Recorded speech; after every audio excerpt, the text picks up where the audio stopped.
Oke, selamat siang ya teman-teman. Balik lagi bareng saya Kasno Kuntet. Ngibul yang ngibul. Oke ya teman-teman. Kali ini ya saya pengen sharing ya tentang gimana sih caranya pergi ke Jepang. Ini pengalaman saya ya. Saya masuk itu lewat PT Minori ya. Saya pengen berbagi pengalaman ya, gimana sih caranya pergi ke Jepang, kerja magang ke Jepang, hal-hal apa saja yang diperlukan, terus cara daftarnya gimana, terus seleksinya apa aja ya. Kali ini saya akan membahasnya ya. Siapa tahu ada teman-teman yang pengen ngerti atau pengen kerja magang ke Jepang. Saya kali ini akan berbagi informasinya. Yuk kita mulai informasinya. Yang pertama, syaratnya dulu ya, yang paling penting ya. Syarat 1, umur ya. Umur biasanya sih ya, sepengalaman saya yang dulu-dulu itu umur antara 18 sampai 27 ya. Rata-rata user Jepang mintanya umur segitu ya. Nah, untuk lulusan sendiri SMK, SMA, paket C dan perguruan tinggi pun bisa ya. Untuk persyaratan lelaki ya, laki-laki itu tinggi badannya itu biasanya 160 cm ya. Untuk yang perempuan 150 cm. Nah, untuk perempuan biasanya di pabrik makanan sih kebanyakan ya. Manufaktur juga ada sih, cuman nggak seberapa, cuman kebanyakan di pabrik-pabrik makanan lah. Nah, terus gimana sih proses pendaftarannya di Minori itu? Nah, pendaftarannya itu lewat online ataupun kita datang ke sana langsung bisa. Kantornya di Cikarang ya tepatnya ya. Nah, datang langsung ke sana bisa untuk menanyakan informasinya ya. Nah, caranya daftar online-nya di mana? Nah, Anda masuk ke webnya ya teman-teman. Mlebu nang web, lebokke www.minori.co.id. Nah, di situ itu ada tata caranya ya. Kita masukin data, itu biasanya data nama kita, terus pendidikan kita, terus umur kita berapa, terus saudara berapa, terus masukin ijazah itu kalau nggak salah ya, masukin itu, terus tinggi badan ya, pokoknya informasi tentang diri kita lah ya. Nah, setelah daftar online di www.minori.co.id, nah kita menunggu panggilan seleksi tahap 1. Nah, biasanya kita udah kirim nih ya, udah kirim lamaran lewat online. Nah, biasanya nih dari sana masuk kan dibaca. Nah, kita kalau sesuai kriteria yang dibutuhkan, yang sedang dibutuhkan, kita pasti dipanggil, biasanya lewat SMS ya. Nah, lewat SMS ada panggilan suruh datang untuk mengikuti seleksi tahap 1. Nah, terus biasanya ya berapa lama sih kita antara ngirim pendaftaran online sampai dipanggil itu menunggu berapa lama sih ya? Nah, kalau saya dulu itu sekitar 1 minggu ya, 1 minggu lah itu, kurang lebih 1 minggu. Nah, selama 1 minggu itu ya saya sambil kerja ya, soalnya kalau nggak kerja orang mangan ya. Jadi buat bisalah di manage waktunya ya. Nah, cuman kendalanya ini buat yang jauh, yang misalkan di luar Pulau Jawa, misalkan di Sumatera kayak saya dulu ya, Sumatera, terus Sulawesi atau apa, itu kendalanya emang di jarak ya, jaraknya agak jauh sih. Nah itu doang. Kalau bisa misalkan dapat panggilan nih, kita datang ke sana. Kalau bisa nih mending nyari kontrakan ya, yang apa-apalah di sana kurang lebih 1 bulan lah, kontrakan paling 500.000 daripada pulang pergi ke misalkan ke Jakarta, ke Lubuk Linggau atau ke Palembang atau kemana, kan sekali jalan itu kan 500, sedangkan tesnya itu beberapa kali, jadi sayang duitnya. Mendingan ngekos. Biasanya selama proses itu 1 bulan lah kurang lebih ya. Nah terus seleksi tahap pertama itu apa aja sih yang yang dites atau diperiksa ya? Biasanya cek dokumen ya.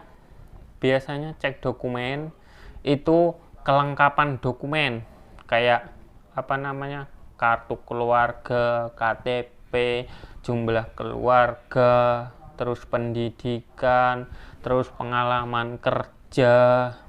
Nah, oh ya, untuk pengalaman kerja ya, pas ngisi CV-nya itu kalau bisa dikasih pengalaman kerja lah, ibaratnya jangan sama sekali nggak dikasih.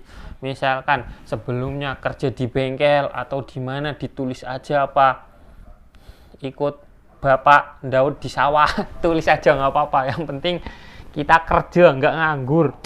Atau kita kuli panggul di sawah di pasar, tulis aja nggak apa-apa. Tulis membantu orang tua di sawah atau apa. Pengalaman saya sih kayak gitu ya. Jangan sampai istilahnya kita misalkan dari 2019 sampai 2021 ngapa fokus nganggur, itu kalau bisa janganlah ya. Walaupun di rumah cuci-cuci apa, kayak cuci piring atau cuci apa ya, jangan dikosongin ya. Nah balik lagi, terus tes tertulis ya. Tes tertulis, tes apa aja yang yang dites itu banyak banget soalnya ya, 100 ada kali ya, saya lupa sih ya. Itu tesnya meliputi tes analog verbal test ya, biasanya digunakan untuk mengukur kemampuan menghadapi masalah. Terus isinya biasanya 40 butir berbagai analog sinonim antonim. Nah itu untuk lebih jelasnya silahkan cek di Mbah Google. Di sana lebih lengkap ya. Soalnya kalau saya jelasin satu persatu ya waktunya habis ntar ya. Oke, lanjut kedua. Tesnya tes matematika, tes logika algoritma, deretan angka berpola ya. Nah untuk lebih lengkapnya ya silahkan cek di Mbah Google ya. Soalnya kalau saya lain waktu lah saya jelasin lagi kalau misalkan ada yang belum ngerti ya. Terus tes ketiga, logika penalaran. Nah itu biasanya digunakan untuk mengukur kemampuan dalam menganalisis masalah ya, dan kecepatan mengambil suatu keputusan. Konsepnya hampir podo ya karo algoritma, cuman hati-hati dalam ngisi logika penalaran ya, soalnya banyak yang nipu ya, pokoknya teliti wae intine. Nah terus yang keempat masih matematika ya, tes koran atau tes Kraepelin. Misalkan itu jumlahin angkanya banyak banget, pokoknya ngeliatnya langsung pusing ya. Pokoknya dijumlahin tuh berapa sampai pokoknya ya satu kertas lah gede segini lah Kak. Nah gede segini lah palingan. Nah itu isinya angka semua, jadi kita suruh jumlahin. Nah triknya kalau bisa ngisi itu jangan apa ya, jangan banyak terus dikit, mending dikit terus banyak, istilahnya kita selalu ningkat lah.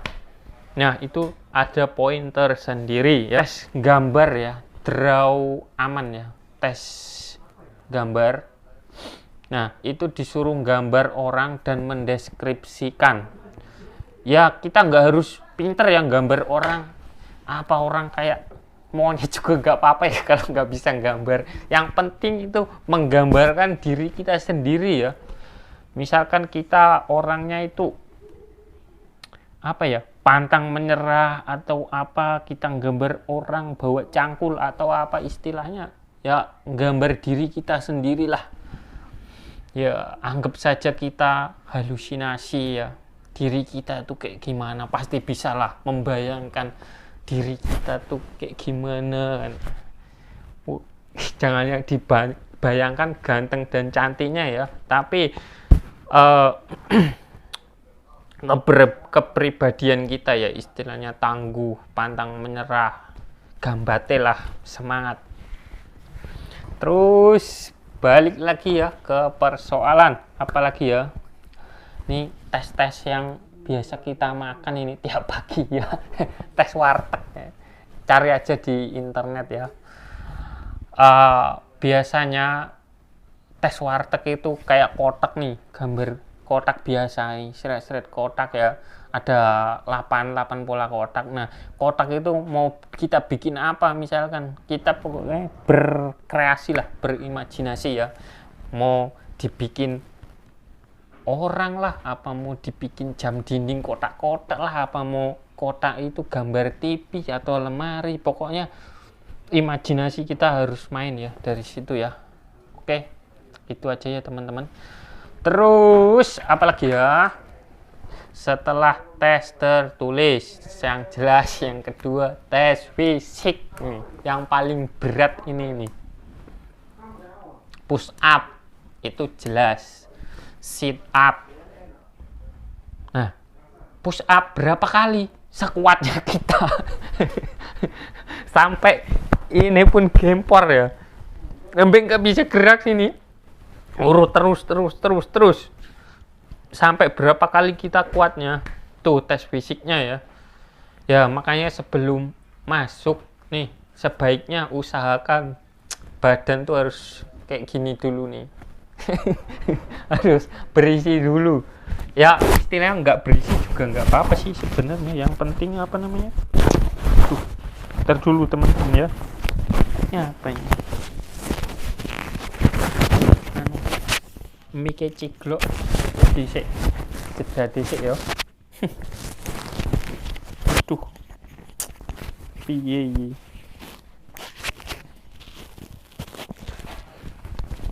jadi reporter jenius malah gagal fokus sih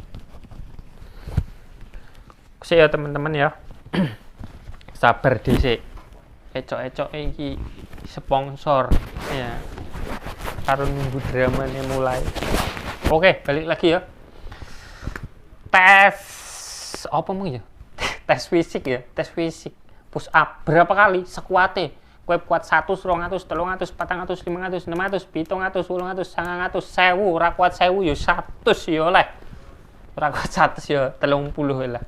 Ya minimal ya 40 lah. Mosok gak kuat ping 40 kan.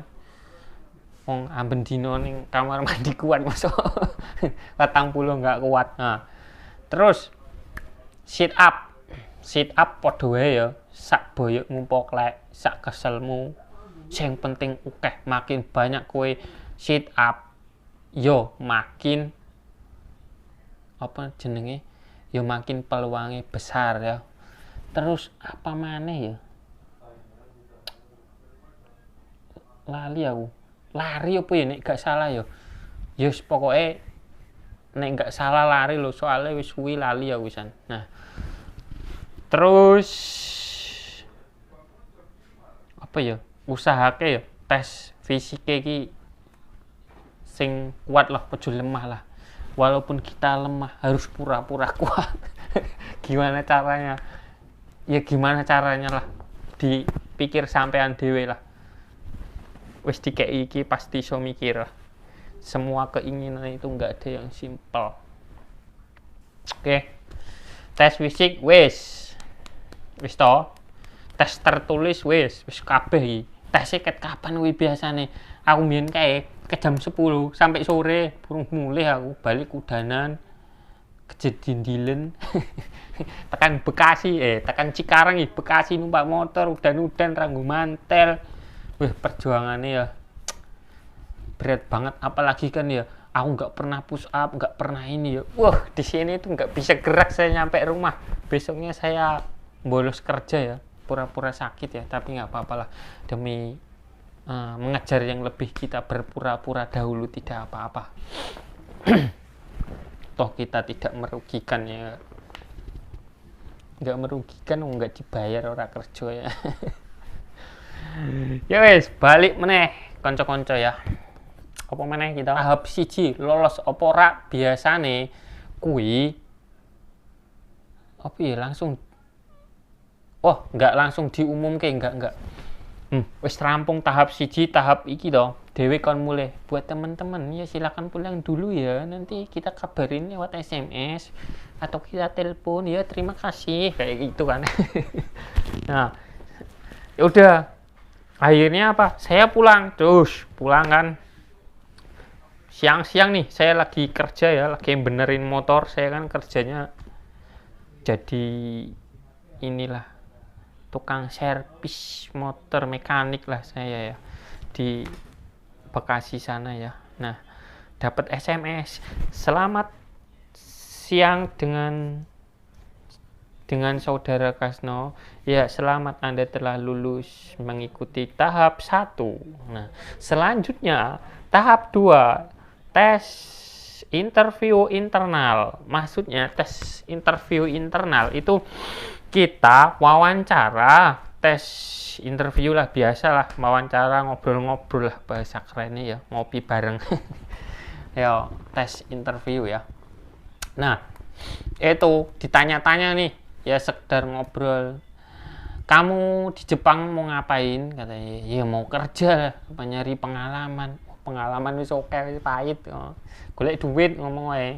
Apa? Golek duit terus nek pengalaman wis oke aku wisan ngomong. Sing wis mergawe yo, tapi nek urung ya golek duit karo pengalaman ngono wae. Nah, pertanyaane ngono kuwi ya. Nah, misalkan ditanya, pasti ditanya iki, di sana nggak bisa sholat, gimana, kamu mau atau enggak itu?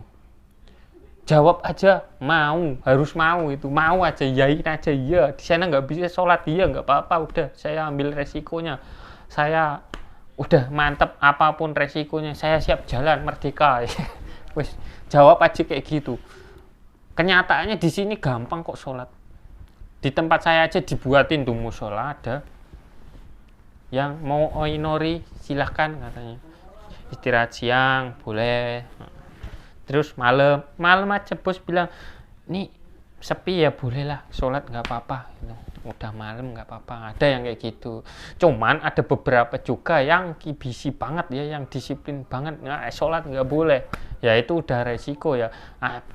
Teman-teman kesini berarti udah mengambil semua resiko ya, resiko ibaratnya nggak bisa sholat, nggak bisa ngibadah, jauh dari masjid, itu udah diambil sebelumnya. Jangan istilahnya masih ragu-ragu, aduh gimana nggak bisa sholat, gimana gini, aduh gimana. Udah kalau kayak gitu mending dipending dulu, daripada di sini ntar kalau pas apes nggak dapet sholat atau apa, itu ya resiko masing-masing ya. Tapi ya alhamdulillah ya, di tempat saya ya itu orangnya ngerti, sholat boleh, ini boleh, sampai musola pun disediain. Misalkan saya izin sholat benar boleh enggak, nanti misalkan nih sholat 5 menit izin ya 5 menit, nanti saya pulangnya jam 5:05 buat ganti yang sholat, boleh kayak gitu di sini. Nah enaknya itu. Cuma kalau ditanya ntar kayak gitu ya, jawabnya saya siap apapun yang terjadi, pokoknya siap lah. Ibaratnya mati ning perantauan pun nggak popo ya, mangkat gelem, ojo sampai mulai isin cuk karo tangga. Oke, balik meneh ya. Terus ditakoni, kowe ning Jepang to? Ya, ngomong. Kira-kira duit sing arep mau gawa piro? Misalnya dalam 3 tahun. Aja oke-oke jawab yo. Aja nggawa 500 ya, enggak mungkin 500 mah ora mungkin entuk. Ngomong wae. Ya targetnya 100 juta aja lah, 100. Oh, 100. Ya wis lah, ngomong wae 100 juta wae targetnya. 100 juta. Ngomong wae ngono kuwi. Nah, terus. Nah, ketika ditanya, kamu kan 3 tahun di sana, kamu siap bersedia nggak pulang selama 3 tahun, apapun yang terjadi, apapun yang terkewer-kewer di rumah, mau pacar diambil orang, mau tunangan diambil orang, mau istri diambil orang, mau keluarga meninggal, ibu bapak meninggal, nggak boleh pulang. Tuh udah tanda tangan. Tapi ada tapinya loh. Tapi di perusahaan ada juga beberapa yang diperbolehin pulang, tapi ya prosesnya ribet ya. Kalau orang tua sakit kayaknya boleh sih, cuman prosesnya ribet ya. Nah, anggap aja kayak gitulah. Kita nggak pernah bisa pulang selama 3 tahun, ya nggak apa-apa lah, namanya perjuangan ya. 3 tahun itu sebentar. Kita kayak SMA aja kayak gitulah.